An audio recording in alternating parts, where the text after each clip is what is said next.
moitas gracias por estaros aquí neste acto da Galicia Familiar. Quero saludar moi especialmente aos meus compañeiros e compañeiras da candidatura polo Partido Popular de Galicia pola provincia de Pontevedra, pero tamén quero saludaros pois a todos os que estades aquí, aos veciños desta zona e moi especialmente ás 4 protagonistas deste acto da Galicia Familiar, que son estas 4 mulleres.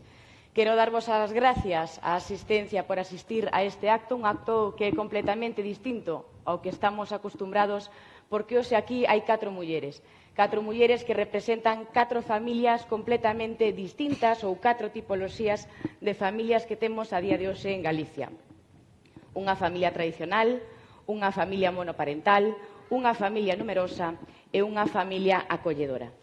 Hoxe, neste acto, non solamente queremos contar e facer un pequeno balance do que Galicia leva avanzado en estes últimos anos en materia de política familiar, senón que hoxe os que estamos aquí o que queremos é escoitar. Queremos aprender, queremos saber como é o día a día de cada un dos tipos de familia que hoxe están aquí para poder continuar avanzando. Porque a día de hoxe non podemos dicir que en materia de política familiar este todo feito, que xa non temos nada máis que facer, senón que aínda quedan moitas cousas por facer. Temos moito que aprender destas 4 mulleres para continuar avanzando dende Galicia. Galicia é familia e queremos que Galicia sea el mejor lugar para formar unha familia. Temos tamén que sentirnos moi orgullosos e recoñecer todo o que Galicia leva avanzado en estes últimos 11 anos.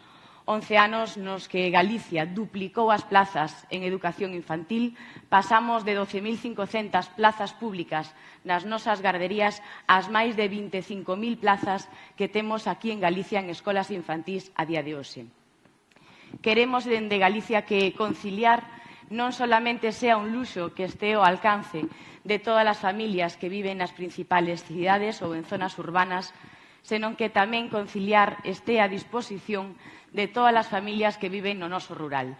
E para iso Galicia se convirteu nunha comunidade líder a nivel nacional, creando esas mini garderías, esos recursos de conciliación 100% gratuitos e a disposición de todas as familias que viven no rural con esas casas niño.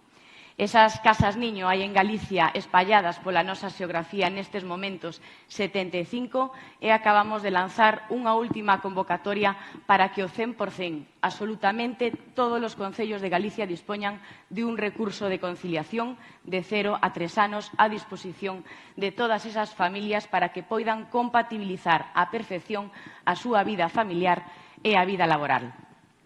Ademais, temos que dicir que aínda estamos esperando nestes momentos a que o Estado, o Goberno Central, aprobe esa tan necesaria estrategia nacional fronte ao reto demográfico, pero Galicia xa vai cos deberes feitos.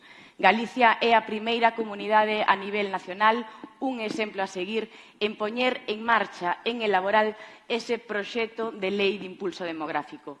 Eso significa, o implicados que somos todos os galegos e galegas, que xa temos os deberes feitos e que lle damos moita importancia á política demográfica, de tal xeito que o elevamos a rango de lei, algo que será copiado por outras moitas comunidades que xa nos están a chamar dende hai moitos meses para poder elaborar tamén a súa propia lei de impulso demográfico. En definitiva, o que queremos é continuar apoiando as familias galegas, continuar apoiando a todas esas familias que deciden libremente ter un fillo ou unha filla, dándolle cada día máis prestacións e creando cada día máis recursos de conciliación. E das últimas novidades, no que Galicia tamén se convertiu nunha comunidade de referencia a nivel nacional en poñer en marcha a gratuidade para os segundos fillos e sucesivos. Unha medida que se puso en marcha dende 1 de abril, desgraciadamente todavía non o notaron nas súas contas as familias galegas porque as escolas infantís nestes momentos están pechadas, pero é unha medida novidosa a nivel nacional do que xa se van a beneficiar máis de 12.500 familias galegas. E o que queremos, se os galegos e as galegas nos volven a dar a confianza o próximo 12 de xullo, é continuar estendendo esta gratuidade na educación infantil tamén para os primeiros fillos. Pero hoxe non solamente quero decir algunhas das cousas que se fixeron estes 11 anos, senón que queremos aprender destas 4 mulleres. Queremos saber como é o seu día a día, como compatibilizan o coidado dos fillos cos seus propios traballos e, se vos parece ben, pois vamos a dar comezo por unha familia tradicional. Comezamos hoxe con María José Rois. É unha abogada que traballa pois moi duro cada día, que ten 2 fillos e que tamén a vida lle levou a facerse cargo de outros 2 nenos, os seus 2 sobriños. Moitas gracias, María José, por estaros aquí e xa che cedo a palabra para que nos contes como é a túa vida. Bueno.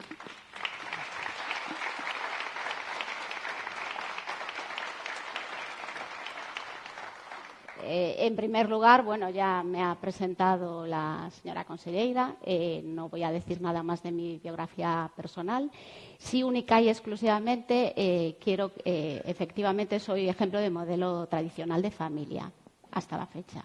Pero sí que os quiero comentar lo que la vida a veces te sorprende sin contar, cuando tienes una vida acomodada, perfecta, y para ello nos tenemos que retrotraer a 15 años atrás. Yo estaba recién casada, acabamos de tener un bebé. Pues imaginaos lo más feliz que se puede imaginar un matrimonio sin problemas, bueno, pues económicos, a mi profesión y la profesión de mi marido, pero sí es cierto que suceden una serie de hechos con los que la vida te sorprende y no cuentas. Entre ellos, bueno, fallece mi padre. Hoy precisamente hace años que falleció, y fallece también una prima hermana mía, que para mí era como si fuera mi hermana mayor, porque no tengo hermanos, soy hija única. Entonces, esta persona que fallece se muere de cáncer y deja 2 niños. Los niños tenían en aquellos momentos 15 y 8 años. Entonces, mi marido y yo nos encontramos que de repente no teníamos niños, tenemos un bebé y pasamos a tener 3 niños. Uno adolescente y otro con 8 años, cubriendo solo única y exclusivamente con los ingresos que ellos tenían en aquellos momentos, que eran sus pensiones de orfandad. Bueno, os puedo decir que en estos momentos, y yendo al final, para contaros ya que el final de la historia ha sido muy positivo y feliz, pues el mayor tiene 30 años y la niña tiene 23, cumple el próximo mes de agosto 24. Ha sido pues duro y difícil, pero también sí es cierto que hemos podido contar con la ayuda de las instituciones, entre ellas las instituciones autonómicas, como puede ser la Xunta, porque estos niños, yo sigo diciendo estos niños que ya son mayores y adultos, tienen sus carreras universitarias. El mayor es farmacéutico, la niña ha estudiado economía, los 2 en la Universidad de Santiago.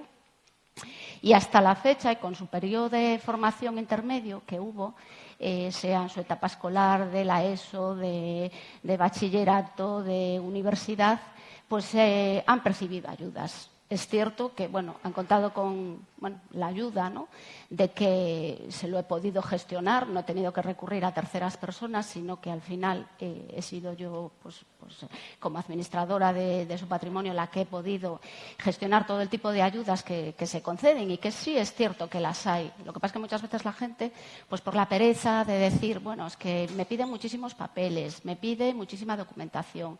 Os puedo decir que a nivel de estudios de la ESO y de primaria, pues han contado con ayudas para sus estudios a efectos de libros, de matrículas. Todos los papelitos que hay que presentar en estas fechas, y que seguramente que muchos lo habéis hecho, pues para efectos de gratuidad de libros. A efectos también de campañas que organiza la Xunta, por ejemplo, de inmersión lingüística. Yo recuerdo el mayor, Fran, que había conseguido los primeros programas de inmersión lingüística y se fue a formalizar sus estudios de inglés a Inglaterra, totalmente con carácter gratuito. Ahora sí es cierto que ya no los cubren con la totalidad porque hay más demanda, pero en aquellos momentos que era innovador, estuvo un mes en Inglaterra, luego el año siguiente repitió, luego volvió a irse a Malta, que también con una beca. Tengo que decir que han sido niños a los que se les ha transmitido la constancia y el esfuerzo, y bueno, tenían una familia detrás, que yo creo que es muy importante para que las personas al final, primero hay que sembrar para después recoger el fruto. Y luego llegó la etapa universitaria. En la etapa universitaria han tenido sus becas de matrícula, sus becas de residencia universitaria en colegios mayores. O sea, por ejemplo, el Colegio Mayor Fonseca, perteneciente a la Universidad de Santiago, y estaban becados con sus plazas universitarias. Han tenido sus becas incluso a nivel de Erasmus. Se han podido ir al extranjero, que es tan importante que te complemente sus labores y su formación con estudios de otras universidades, sobre todo ahora gozando del privilegio de que estamos en un espacio europeo y nuestras titulaciones se pueden equiparar a las titulaciones europeas.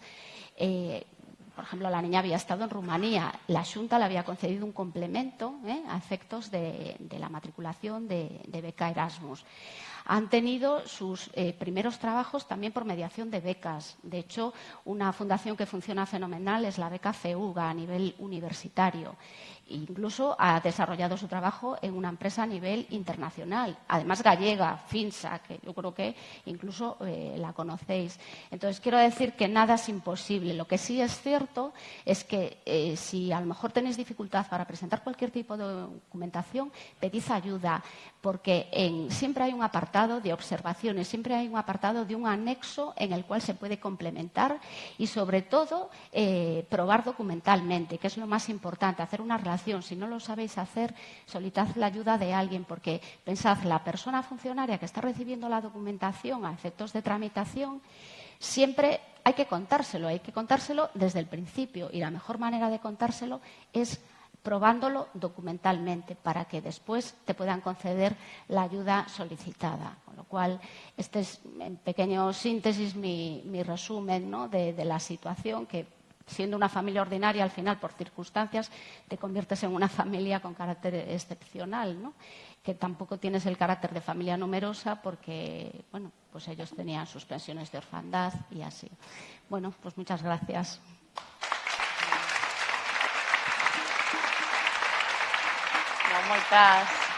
Moitas gracias a ti, María José, por haber aceptado esta invitación a participar no acto de Galicia Familiar, pero tamén para contarlles a todos os presentes como é o teu día a día do que dicimos que é unha familia tradicional, aunque a verdade que a súa familia de tradicional ten ben pouco.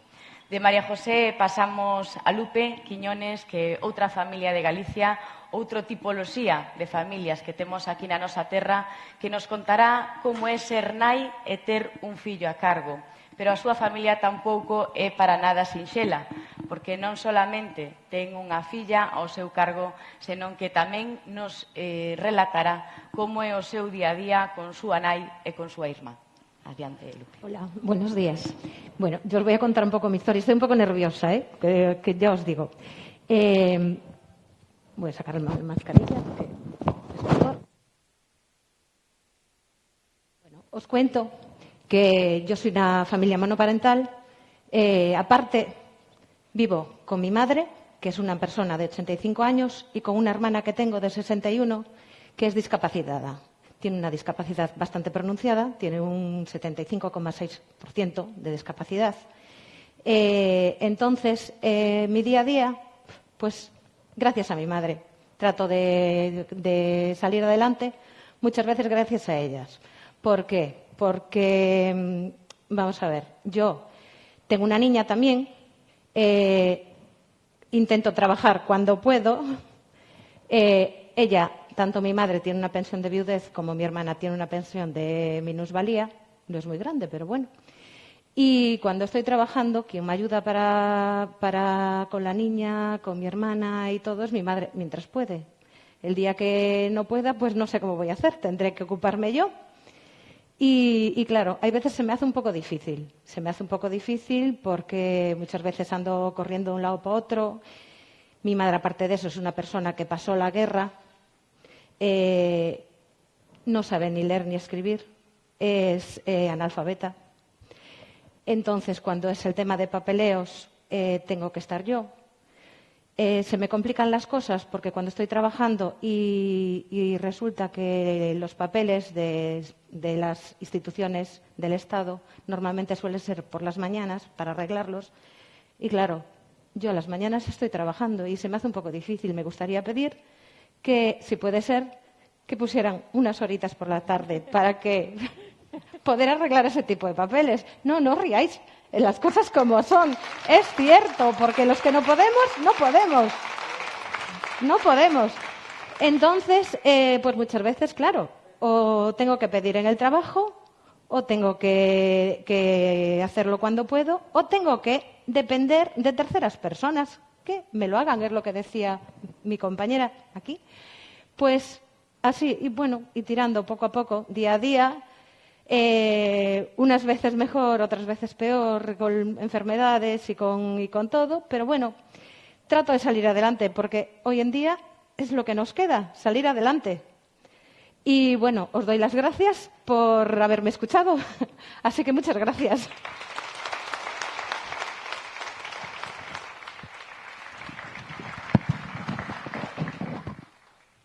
Moitas gracias a ti, Lupe, por contarnos pois o teu día a día, ese tipo de familia monoparental que o dela non é para nada sinxelo. Ten unha nena, Nayara, que ademais está hoxe aquí con nós, que quiso acompañar a súa nai, pero tamén na súa casa ten unha persoa dependente, dúas persoas dependentes, unha nai e unha irmá. Polo tanto, Lupe é unha desas nais, é un exemplo a seguir como filla e como irmá que coidan dos maiores, que coidan dos seus familiares, que coidan dos seus nenos. Polo tanto, moitas gracias, de verdade, por contar a túa experiencia, as túas vivencias hoxe en este acto da Galicia familiar. Da familia monoparental vamos a unha tipoloxía de familias que temos aquí en Galicia que non é tampouco un tipo de familia moi coñecida, pero é un tipo de familia ao que Galicia e os galegos lle estamos moi agradecidos. Son as familias acolledoras. Esas familias que lle dan un teito, que lle dan cariño e que melloran a calidade de vida de tantos nenos e nenas de Galicia.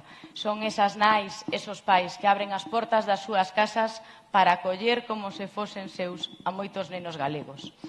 Carmen Dourado é unha das 700 familias acolledoras que temos aquí en Galicia e nos contará agora como foi a súa experiencia. Bueno, bos días. Antes de nada, moitísimas gracias por darnos presencia, porque é a verdade que nos atopamos constantemente nunha realidade que é moi descoñecida, non? A dos pequenos e pequenas que en toda España e en Galicia tamén viven sin familia. A nosa experiencia como familia acolledora comenzou no 2013, creo recordar ben, inda que fixemos algúns papeleos e algunha formación no 2012, inmediatamente empezamos a acoller, porque a realidade é que hai moita necesidade de acoller estes pequenos, estas pequenas que están en centros e que o están pasando mal, non? No 2013 empezamos a nosa aventura con dous nenos xemelgos que viñeron porque necesitaban que entre semana os coidara alguén, porque a súa nai tiña que pasar por un proceso de formación e de emprego que lle impedía totalmente, porque non tiña rede de apoio, lle impedía totalmente facerse cargo deles. Nós somos persoas normais de todo, non temos ningún mérito de nada. O que pasa que é verdad que as circunstancias fixéronnos coñecer esta realidade e unha vez a coñeces é complicado mirar para outro lado, non? Nós temos 5 fillos, neste momento, en aquel momento, non sei, creo que tiñamos os 5, sí. Os 5 xa, é que non me acordaba se algún fora despois ou antes, perdoade.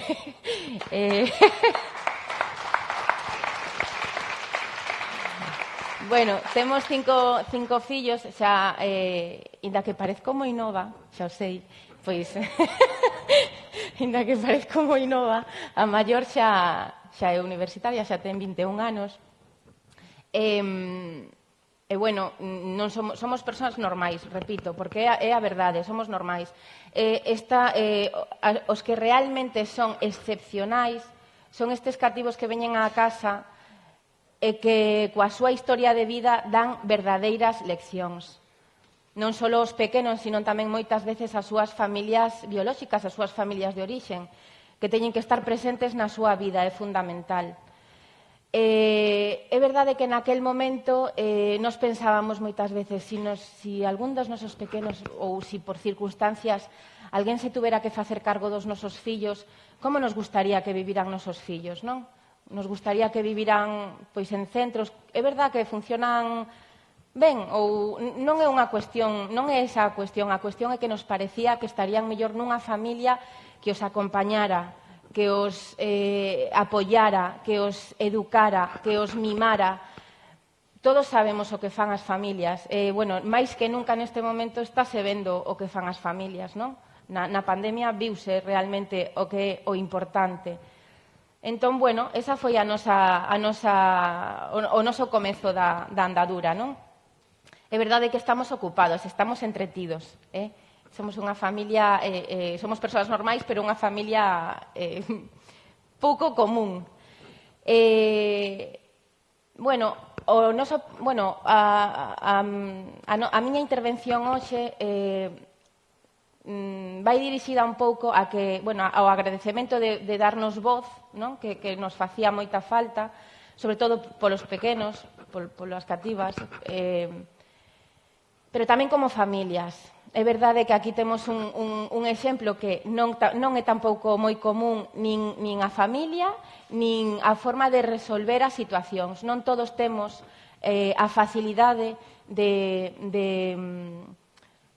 iniciar todas estas axudas, de solicitalas, de sabernos mover pola burocracia. É complexa, é moi complexa a burocracia. Entón, sí que é verdade que como familias acolledoras nas que temos, hai familias acolledoras que son familias ordinarias, hai familias acolledoras que tamén son familias monoparentais, moitísimas, e hai moitísimas familias acolledoras tamén que ao mesmo tempo somos familia numerosa. Entón, a complexidade vaise como incrementando, porque temos o da familia ordinaria máis o do demais, non?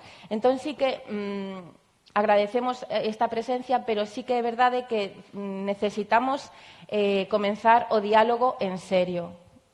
Necesitamos comenzar un diálogo no que as familias e os rapaces e as rapazas vayamos sendo os protagonistas das nosas vidas.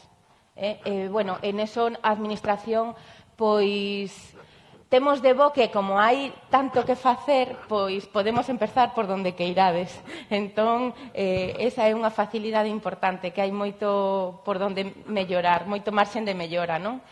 E temos esperanza que, xa que estamos convidados hoxe aquí, pois este diálogo sea un principio, e as familias, sexa do carácter que sexa, pois teñamos o protagonismo das nosas vidas, non? Bueno, penso que ningunha cousa máis.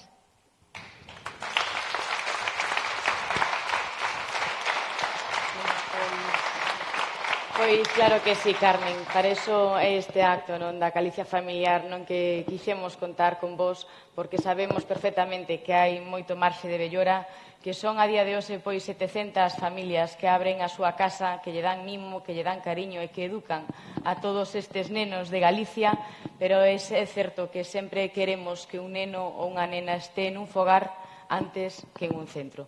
Por iso eu tamén vos quero pedir a todos que deades a coñecer este programa do acollemento familiar, que melloraremos sin dúbida gracias a persoas e a familias como a de Carmen, para continuar impulsando que máis familias de Galicia se animen e se lancen a esta aventura e que lle den cariño a todos estes nenos galegos. Moitas gracias de corazón, Carmen. E xa por último...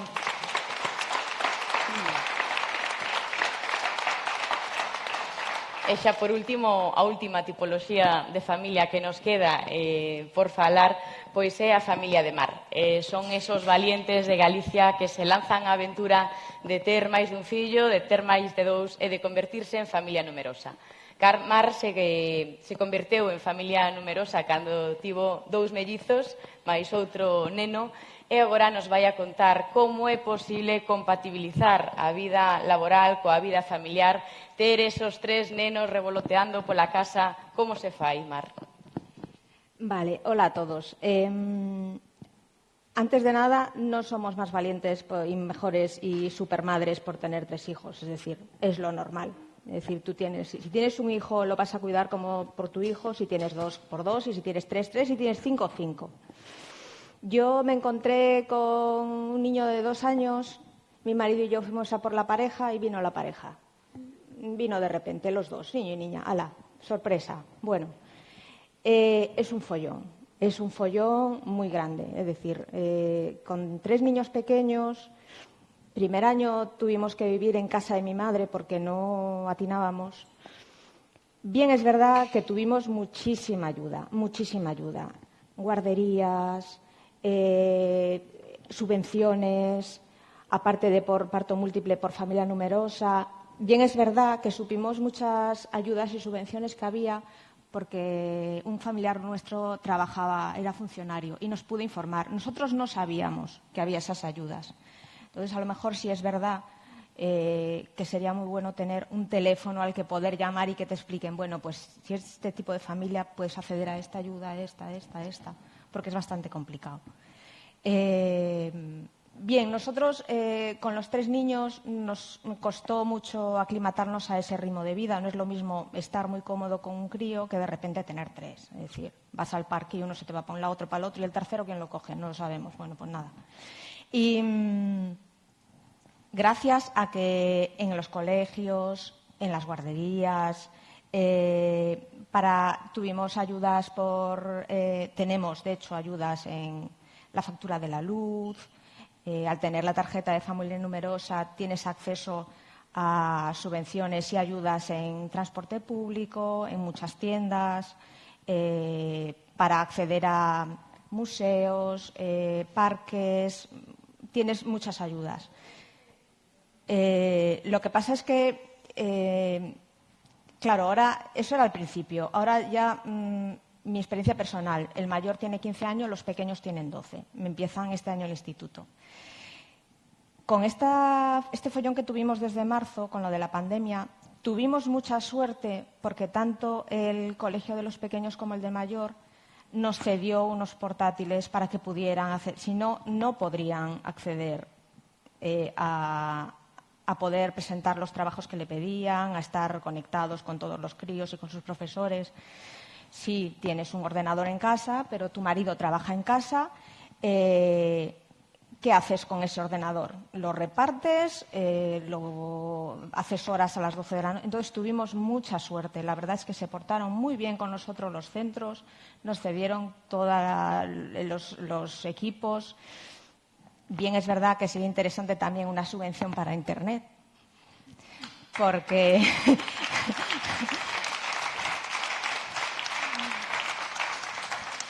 como volvamos a las mismas, esperemos que no, claro, es un follón. Tienes que tener portátiles para los críos, tienes que tener Internet, tienes que tener impresora, tienes que comprar cartuchos de tinta, Son pequeñas cosas, pero si las tienes que usar siempre supone un ajetreo La verdad es bastante complicado.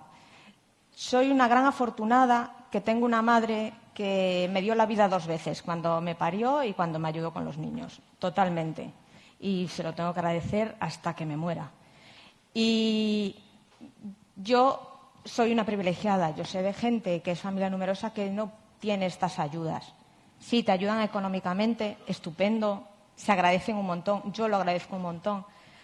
Pero también a veces no tener alguien que te apoye como tu madre, tu abuela, quien sea, alguien que te eche una mano en hacer gestiones, que apoyo totalmente lo que dice Lupe, de que sería interesante tener un horario por la tarde para poder hacerlas.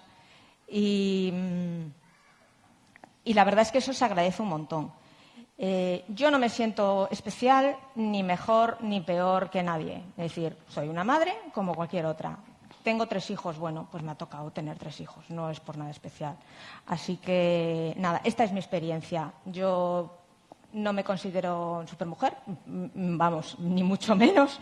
Soy una madre normal, trabajadora, que intento compaginarlo lo mejor posible. Mi marido también trabaja y en momentos estamos ahí un poco apurados, pero a efectos de eso, gestiones, cosas, llevar a los niños al médico, que tienes que llevar a entregar los libros al instituto, que tienes que hacer la matrícula, y tienes que siempre perder esa media hora, pedir, mira, puedo salir, que tengo que entregar esto, puedo salir.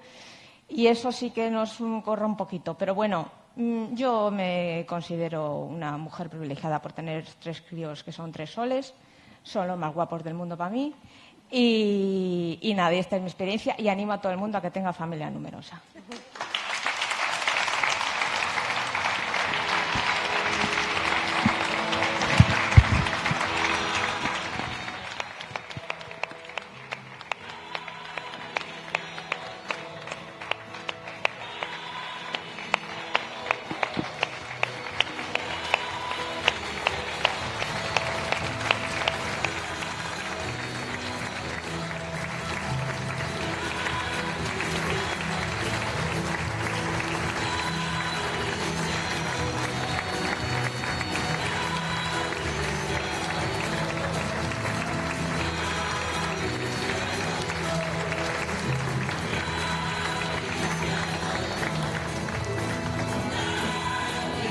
Gracias, Mar, por contarnos a túa experiencia, por contarnos hoxe as túas vivencias. Tomámosche todos a palabra, non, dese ánimo que nos deches a todos para que nos convirtamos en familias numerosas.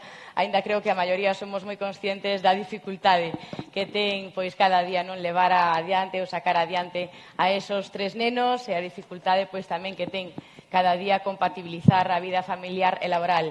É certo, benditos a vos, eu mesma que teño solamente un fillo e me dá a vida ter aos meus pais cerca, así me axuda, non, a que poda traballar, que poida coidar del, pero tamén todas as horas que eses avós pasan cos seus netos, pois é algo impagable.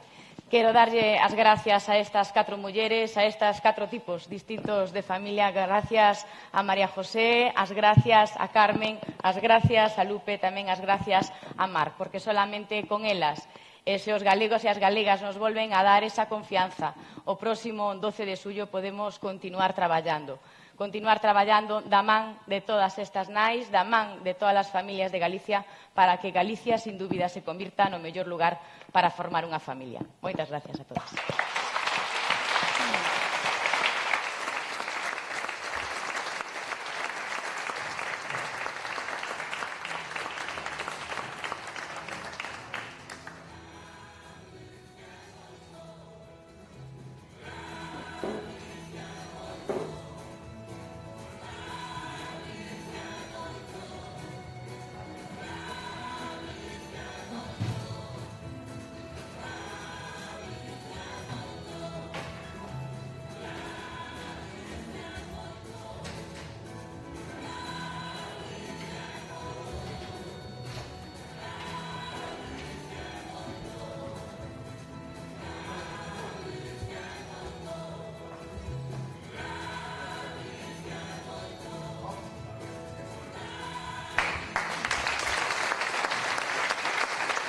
Muchas gracias.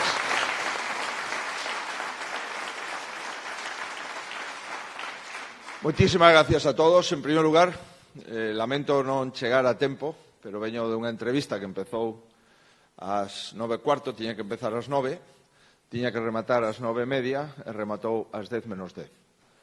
Pero como isto da tecnoloxía ten bastantes oportunidades, tiven esa oportunidade de escoitar no móvil, no coche, a todas as persoas que falaron. A Guadalupe, a María José, a Carmen e a Mar, e, por suposto, a conselleira. E de escoitar experiencias, vivencias e compromisos, pois, francamente, notables. Acoller e considerar como fillos a 2 sobriños toda unha experiencia. O viñamos comentando coa xefe de gabinete. Que faríamos nós se perdésemos a vida, a quen lle deixábamos os fillos? Hubo un pequeno debate, por tanto, non é un tema fácil para resolver. Por suposto, a experiencia da familia monoparental, que é unha experiencia que ben vale a pena recoller e apoiar. A experiencia de 5 fillos de acollida. Eso, dende logo, require tamén pensar que as familias de acollida teñen que ter unha presencia nas políticas activas, nas políticas sociais. E tamén, pois, as familias numerosas, que, como dixo Omar, pois non é ningunha cuestión excepcional, senón que primeiro se ten un, despois se vai pola parella e a parella aparece de forma simultánea. Por tanto, estas experiencias e este acto probablemente sexa un dos actos que a min polo menos máis me gusta, porque me parece o máis real, donde a política se nota e se percibe como algo que pode ser útil. Cando a política fala das persoas concretas, non dos números nin as estatísticas, senón as realidades concretas. As realidades dos fogares, as realidades dos bebés, as realidades dos nenos e das nenas que empezan a comenzar a falar, que empezan a andar, que empezan, por tanto, a ser persoas que necesitan cuidados durante 20 e pico anos e que os pais, as nais, non teñen máis obxectivo que esos fillos lles vaya ben, e iso entendo que debe formar parte das políticas de un goberno que teña os pés na terra. O xeito de resolver os problemas reais da xente. Creo que iso é unha definición bastante razonable da política. Como podemos resolver os problemas da xente? Como podemos aportar solucións concretas a problemas reais, existentes? E, sobre todo, como a política non pode ser a creación de problemas, senón a resolución dos mesmos. Como a política non pode ser a fractura da sociedade, senón a unión da mesma.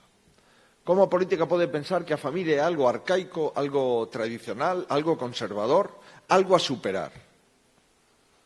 A familia é a que dá cohesión á sociedade. Os países cohesionados son aqueles países que se orientan hacia as prioridades a resolver e que cando teñen un problema se nota esa cohesión porque o resolven xuntos. Acabamos de vivir un problema, probablemente o problema máis sorprendente que podemos ter é que aínda non nos creemos que estamos nunha pandemia sanitaria que se levou a 40.000 españoles por diante, que en Galicia produxo 619 fallecidos e que nos obriga a esa distancia física, a esa máscara e a esperar un período indeterminado de tempo de 1 ano, 2 anos, para ver se ven unha vacina e se esa vacina é eficaz. Se realmente ven a resolver o problema ou ven a atenualo, ou ven a amortigualo solamente. Aí é cando se ve a cohesión da sociedade. E a sociedade galega funcionou de forma cohesionada. Parecía que unha sociedade como a nosa, co 25% da población maior de 65 anos, iba a ser unha sociedade especialmente castigada polo virus. E, sin embargo, fomos a primeira comunidade autónoma que resolveu o ataque máis virulento do virus, sendo a primeira comunidade que empezou outra vez a abrir a economía e tamén a vida social, a normalidade.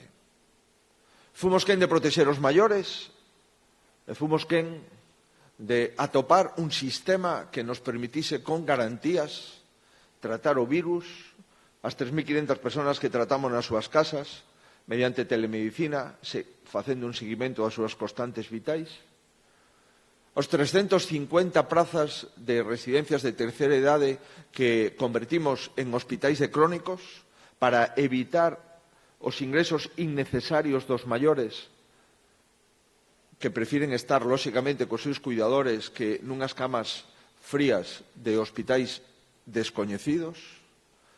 Fomos quen de tratar a 1.000 pacientes que estaban ingresados de forma simultánea. Hoxe quedan 3. E fomos quen de vaciar as UCIs. E desde fai semanas xa non temos ninguna persona na UCI. E fomos quen, ademais de cuidar os maiores, porque testeamos todas as residencias. Cando non había test, nós pensábamos que esa era a prioridade, os test. E empezamos a conquerir test e testeamos as 25.000 personas que están nas residencias dos maiores. E podemos decir que depois de facer test masivos, hoxe non hai ningunha persona infectada en ningunha residencia. Estamos facendo máis test, segunda, terceira volta. Poden aparecer nas próximas horas ou nos próximos días.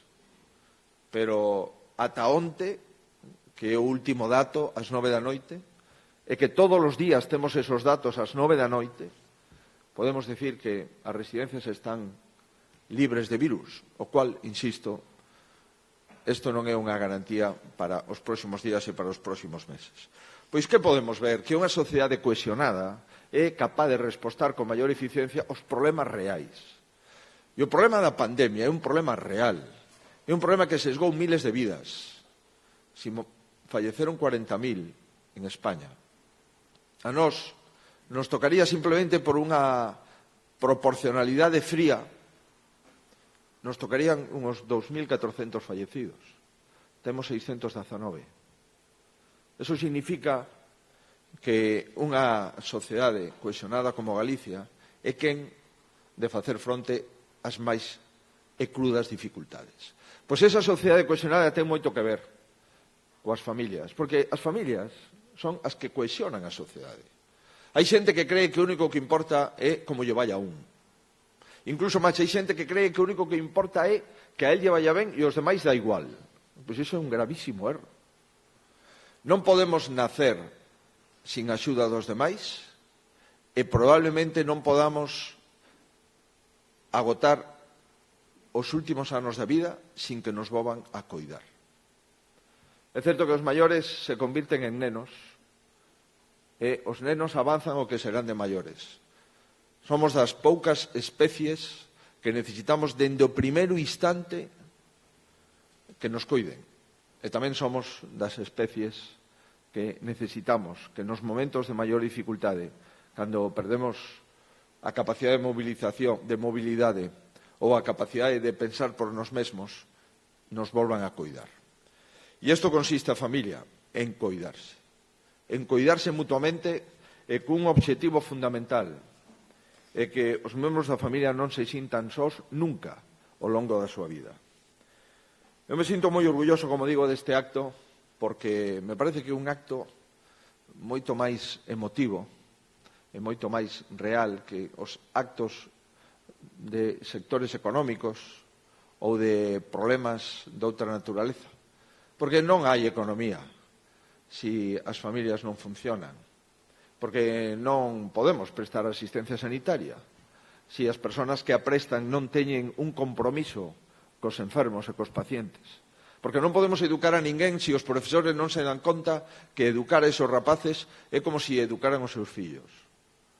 Por eso, as familias teñen un oco importantísimo nas nosas prioridades e no noso programa. Insisto, fai décadas falar dunha familia era unha cuestión absolutamente conservadora e, en consecuencia, reaccionaria. E, sin embargo, ahora que temos un gravísimo problema demográfico, nos damos conta que, pola propia supervivencia do pobo de Galicia, as familias son claves para manter Galicia. Dende os anos 70 perdimos unha enorme capacidade demográfica. Ata ese ano, o número de persoas que nacían en Galicia eran unhas 40.000 ao ano. E a partir dos anos 70 e 80 baixamos a 20.000. E por iso hoxe temos o grave problema demográfico. Fallecen máis persoas das que nacen.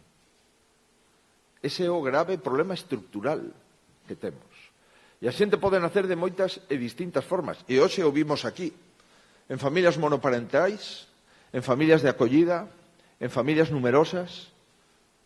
Esas son as distintas modalidades. E esas son todas e cada unha delas os compromisos que ten que albergar ese programa. Eu estou convencido que as familias non se improvisan, senón que as familias o que procuran é un mínimo de certeza.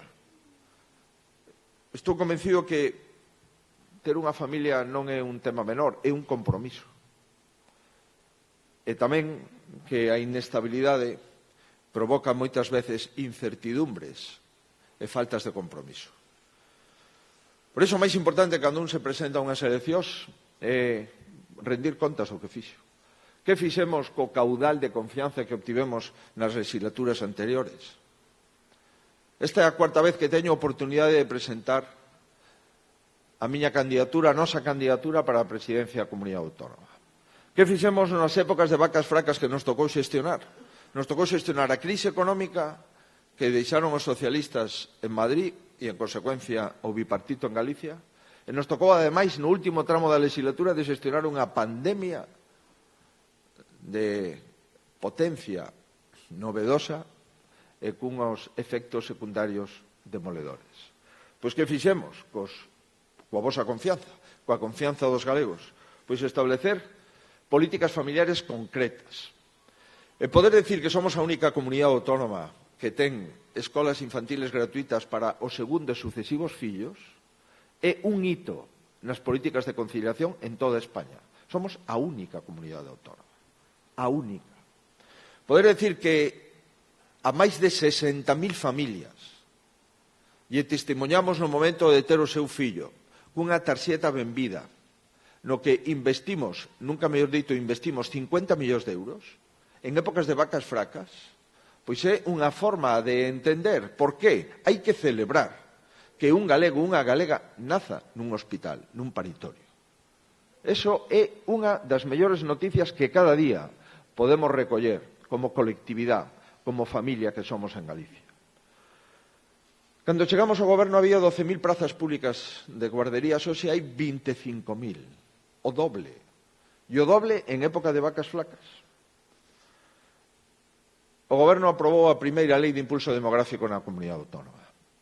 Se remitirá ao Parlamento, xa está no Parlamento, se empezará o período de sesións a partir de setembro e aprobaremos a primeira e única lei de impulso demográfico de España.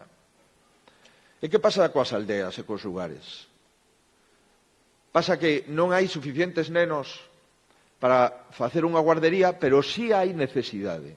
Esas casas niño donde se atenden a 5 ata 5 nenos ou nenas, pois é tamén un proxecto pioneiro que non existe no resto de España. Todos os concellos de menos de 5.000 habitantes poden ter unha casa niño gratuita, donde os pais non pagan por levar a ese neno a ser cuidado nunha casa de ese pobo, de esa aldea, cunha persona que formamos explícitamente, previamente, para atender esos nenos, e que ademais os pais con carácter xeral a coñecen, porque é unha veciña. E digo veciña porque todas as casas niño están rexidas por mulleres. É unha veciña desa aldea. Somos a segunda comunidade autónoma de España que hoxe ten unha taxa de pobreza inferior a que tiñamos no ano 2008. Se dice pronto. No ano 2008 había unha situación de bonanza económica. Pois, a pesar desta crise, fixemos unha axenda social contra a pobreza. E o dato de febreiro, antes do COVID, sinalaba que Galicia era unha das dúas comunidades que ten unha taxa de pobreza inferior a que tiñamos no ano 2008. E hoxe hai 4 veces máis persoas atendidas na dependencia. 14.000 dependentes percibían as súas prestacións mes a mes no ano 2009, hoxe 61.000. Insisto, a pesar das vacas fracas. Hoxe temos 6.000 prazas públicas de maiores máis das que había no ano 2009. 6.000. Se dice pronto, pero son 6.000. E hoxe estamos empezando 7 residencias con 900 novas prazas públicas, unha en cada cidade, de forma simultánea. En algunhas delas pendentes de licencia, en outras pendentes de cesión, pero temos o diñeiro e temos a decisión e a determinación de construílas. E hoxe temos o triplo de prazas en centros de día. Son os 10 grandes compromisos das políticas de familia. Non estou falando de cousas etéreas, non, estou falando de cifras.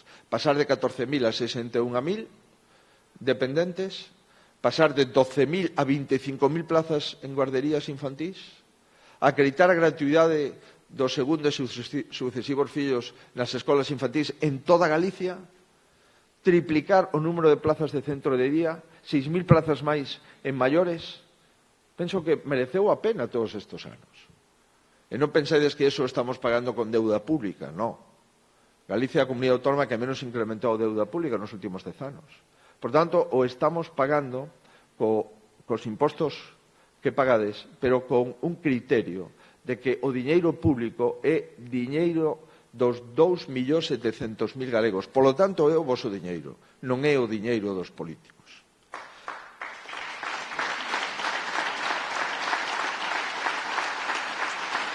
Pero a pregunta é se nos conformamos e a resposta é que non.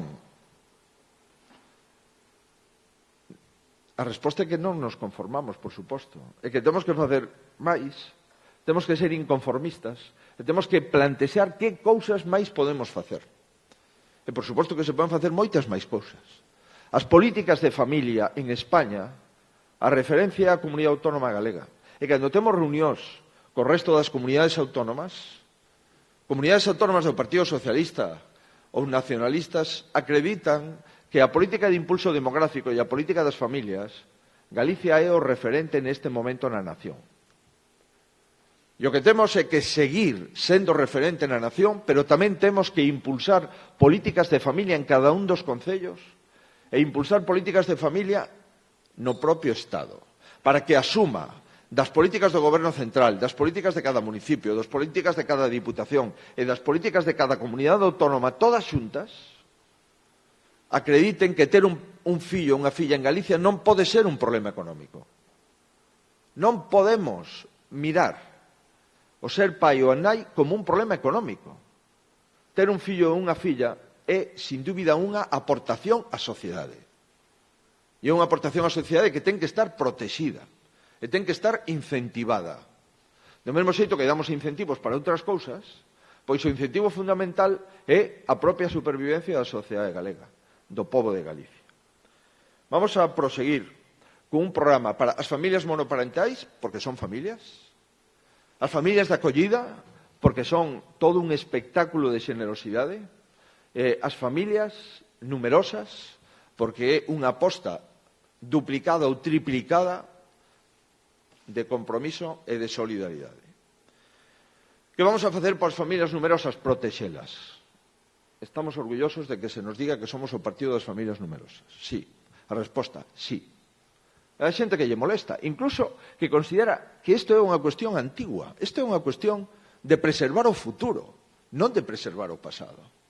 No pasado había moitas familias numerosas. Ahora unha familia numerosa é xa de 3 fillos.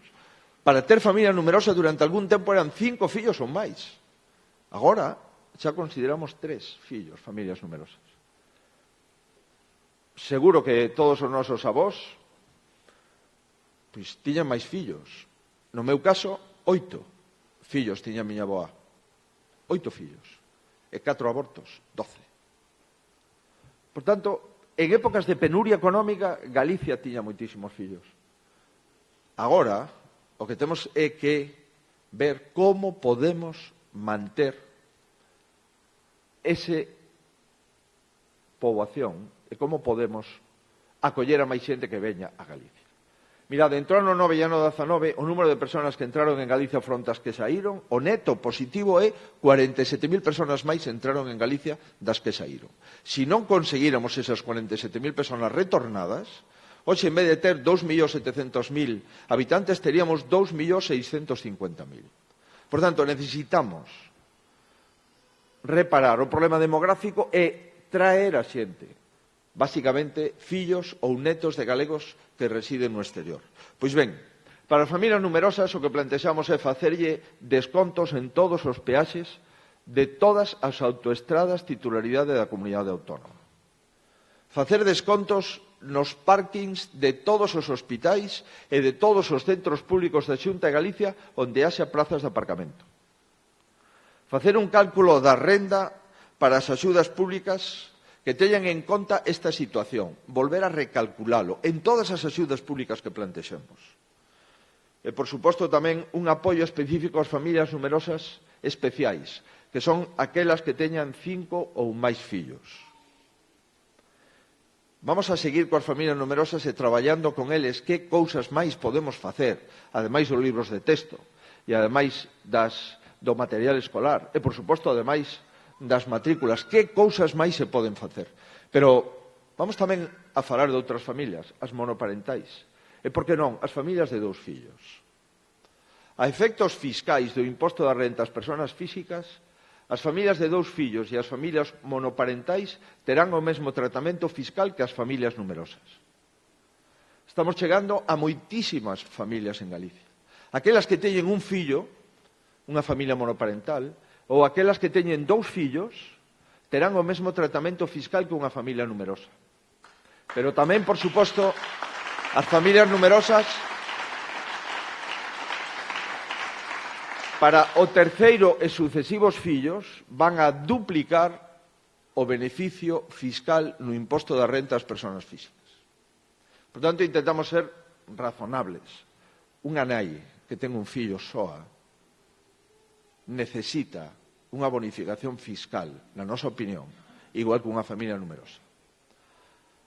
Unha familia con 2 fillos, hoxe xa, en Galicia, debemos de considerarlo sempre que poidamos casi como unha familia numerosa. E por iso ten a mesma desgravación fiscal que unha familia numerosa.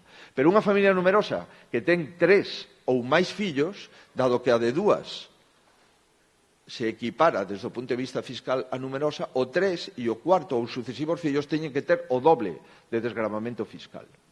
Esas son as nosas políticas tributarias, as nosas políticas fiscais. E isto é o que levamos no programa electoral. Pero temos máis compromisos, por suposto. A porcentaxe de cobertura de escolas infantís que propón a Unión Europea é do 33%. Queremos acabar a próxima legislatura co doble de plazas de gardería que as que propón a Unión Europea. Tamén apostaremos por medidas innovadoras. Vamos a convencer, dando subvencións e incentivos ás empresas grandes para que poñan servizos de atención aos fillos e as fillas dos traballadores no propio lugar da empresa, con incentivos da Xunta de Galicia para facer as obras necesarias e para contratar os cuidadores necesarios.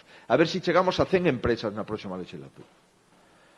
Máis opcións para atender os pequenos nas casas, nos domicilios. Cuidadores nos domicilios cando os pais están enfermos ou cando hai unha nai enferma e un pai que traballa ou o contrario, a ver como podemos axudar a esos cuidadores que vayan ao domicilio. Reforzo para as familias madrugadoras, as familias que teñen turnos de noite, ou as familias que se teñen que levantar ás 5 da mañá para traballar. Pois temos que reforzar esas cuestións concretas. Máis conciliación para a flexibilidade horaria. Escoitaba a unha das intervintes que traballa e que depois ten a nai de 80 e pico anos, unha tía de 60 e pico, e que non ten capacidade para acudir ás administracións públicas a facer as xestións que lle obriga a propia administración pública. E, por suposto, vamos a seguir traballando en todas as aldeas de Galicia, en todas. 34.000 núcleos de población temos no país. En todas as aldeas que haxa unha casa niño. En todas aquelas donde unha persona queira cuidar os nenos dos seus veciños, terá un soldo mensual que paga a Xunta de Galicia, unha axuda para reacondicionar a súa casa ou un local para cuidar os seus nenos, con auga quente, con calefacción e, por suposto, coa comida axeitada.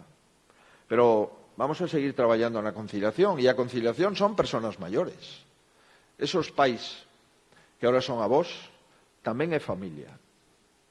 E, por suposto, esa familia ten que ter máis programas, unha estrategia para cuidar as persoas soas. A estrategia de atención á soidade. Moitísimos avós, moitísimas avós viven solos nas súas casas. E queren seguir vivindo sós e fan ben.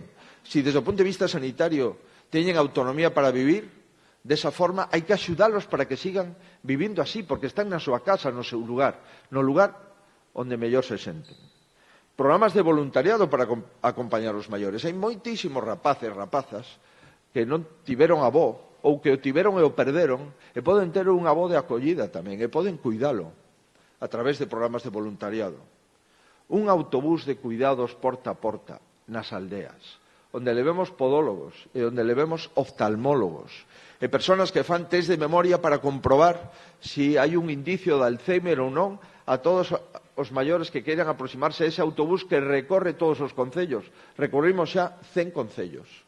E vamos a recorrer toda a legislatura os 313 concellos para facer diagnóstico precoz e descubrir cataratas para despois operalas, ou descubrir algún problema de demencia para intentar paliala dende o principio, ou estes problemas normales e convencionales de un podólogo que chega á aldea para solucionar esas patoloxías.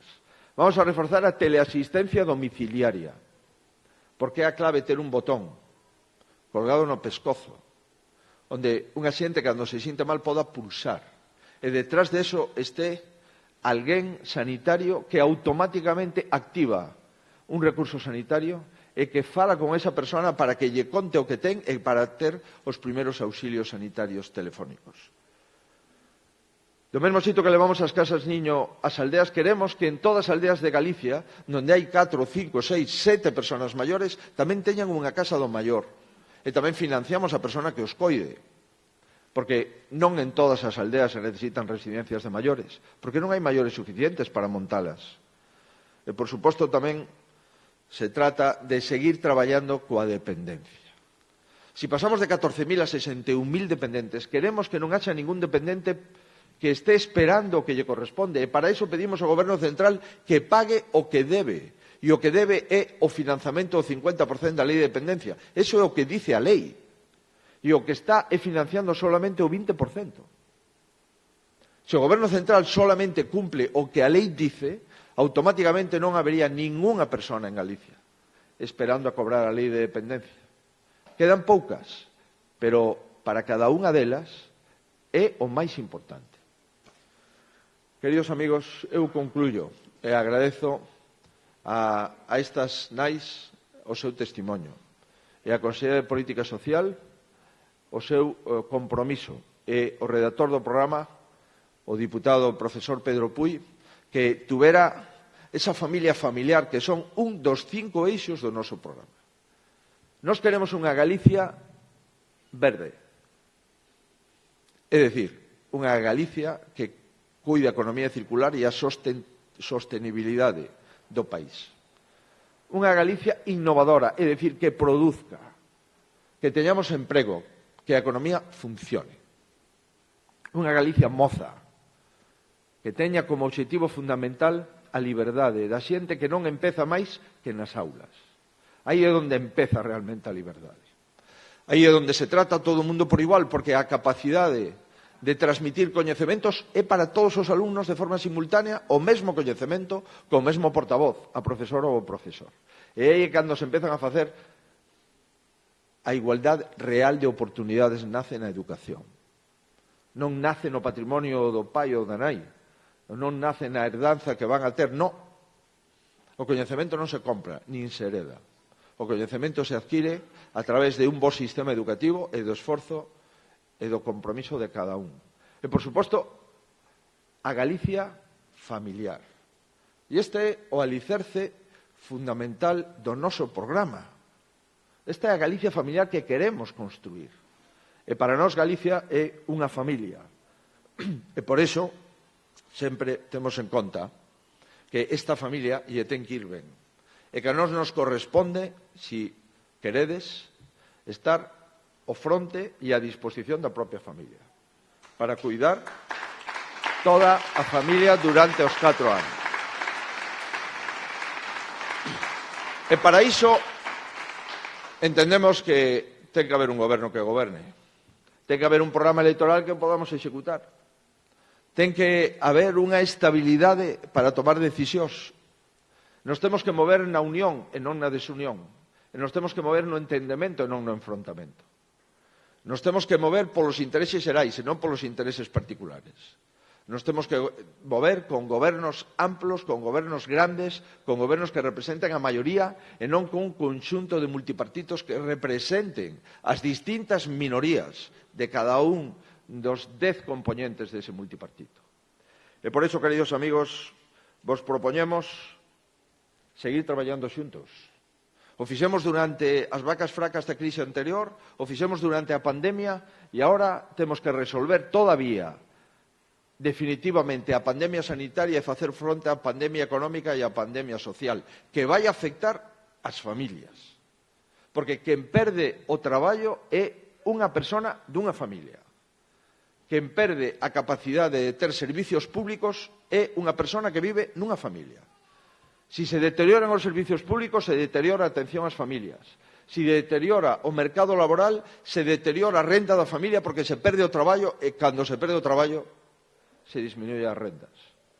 Queridos amigos, como a nós nos interesa que a cada familia nos vaya ben, como as nais e os pais o que lle interesan é que os fillos se vaya ben, no mesmo xeito os políticos nos debería de interesar que a nosa familia grande lles vaya ben. E sempre hai posibilidades de elexir na vida. Podes elexir un camiño ou outro camiño. E cando un se mete nunha encrucillada para elexir, eu vos veño a propoñer que ante a posibilidade de elexir un goberno ou un multipartito, elixades un goberno. Ante a posibilidade de elexir un experimento ou experiencia, confiades na experiencia. E do mesmo xeito que cada un temos posibilidades de elexir, tamén individualmente, eu cando tiven a oportunidade de elexir, elexín Galicia. Porque Galicia é a miña familia. Moitas gracias. Moitas gracias.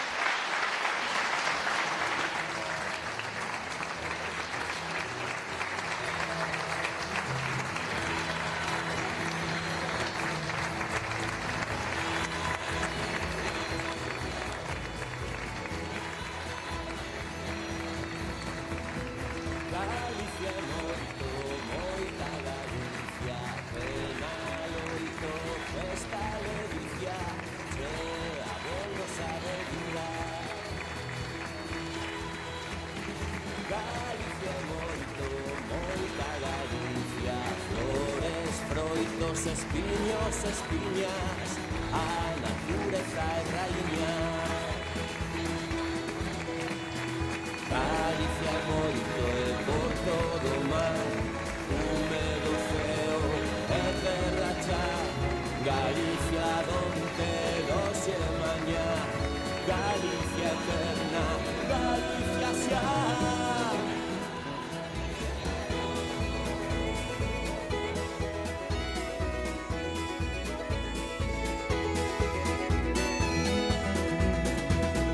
Galicia é moito